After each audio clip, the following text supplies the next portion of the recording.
ওরে দোয়ান হৃদয়, ঘরের ভিতরে আমাকে তোমার বাবার সঙ্গে পরিচয় করে দিলা।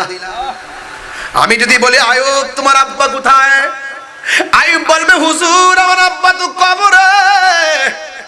আমার যদি প্রশ্ন করেন হুজুর আপনার আব্বা কোথায়, আমি বলবো আমার আব্বা কবরে।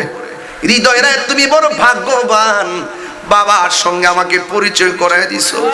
এমন শত শত মানুষ আসে বাড়িতে, বাবার সঙ্গে পরিচয় করার সুযোগ নাই। বাবা গো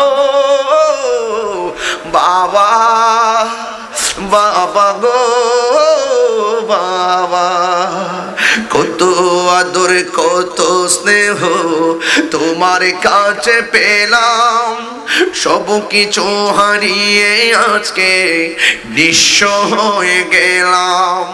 ভালোবাসি তোমায় বাবা, বুকটা যে চাইছি রে, তোমার কথা হৃদয় মাঝে পড়ছে বারে বারে। বাবা গো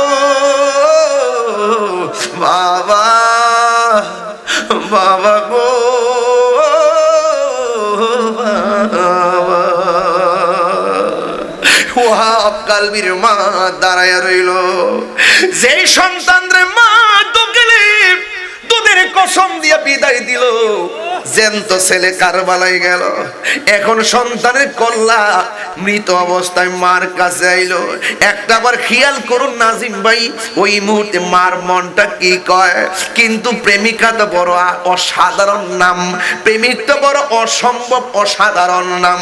ওয়াহাব কালবির মাথা মুবারক মার হাতে যখন দিছে, মা ওয়াহাব কালবির চেহারাটা দেখে মুচকি মুচকি হাসতেছে। সুবহানাল্লাহ কোনটা কি লেখা। ওই নাফরমান মুনাফিকরা কই ও ওয়াহাব কালবির মা একমাত্র সন্তানটারে দুধের কসম দিয়া শেষ করলা, আবার কাটা করলা দেখা একটু তোমার মন গলে না? তুমি একটা পাষণ্ড মা, সন্তানের কল্লা দেখা তুমি হাসো কেন? মা তো সন্তানের কষ্ট দেখে সহ্য করতে পারে না, তুমি কেন মুস্কি মুস্কি হাসতেছো? ওয়াহাব কালবির মা ডাক দিয়া বলে, ও পাপিষ্টের দল, আমার সন্তান দেইকা আমি কেন হাসি জানুনি?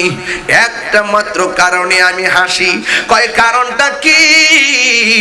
কয় একটু আগে আমি ছিলাম ওয়াহাব কালবির মা, এই মুহূর্তে সন্তানের কল্লা হাতে নিলাম, আমি দাবি করতেছি এখন আমি শহীদের মা। দুই হাত